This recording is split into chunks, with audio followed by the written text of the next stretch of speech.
moo tax barki démb bi ma gisee ci guerre bi am bombe bu dal ci seen hôpital yi ñu jël vidéo ba posté ko fu ne ñu wane ko ci àddina naan Iran crime de guerre la def parce que bombardé na hôpital ma ni ñii ñoo ñàkk jom. Palestine moom xam na crime de guerre ndekente xam na ko da nga xam ne ñi ay saay-saay pire lañ xeetu jooy bu jullit yu jooyul fii amul ci ni ñuy bombardé hôpital yi ak jumaa yi jumaa sëñ bi koo xam ne sa dëkk guerre la am nga ba fa guerre ba dem ca jumaa ji di julli ci kii kay jotewul a kenn dara kii yàlla la amal affaire nga yónnee leen ay bomb ca jumaa ja ñu daggate leen di for ay morso nga gis ñu nu fekk ñuy sukkuraat te deewagunu di fët ñii seeni tànk damm ñii seenu yaram tas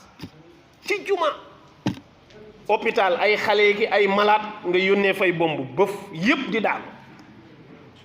ba ñu daw di làqutu ci armeel yi sax ñu boole leen ak armeel yi bombardé man dama foogoon ne ñoom xamuñ crime de guerre waaw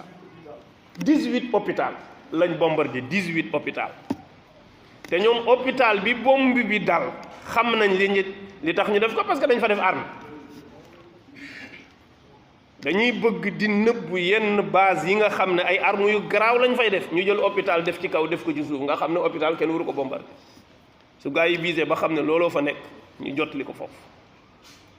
ñuy posté ni crime de guerre la parce que hôpital la bombardé ma ne kon ñii ndekk dañoo saay-saay mais xam nañ li xew nga tax jullit yi foog ñu xam ñu noo amal affaire ay saay-saay lañu amal affaire xam nañ lépp dañ cee gëmm seen bët yi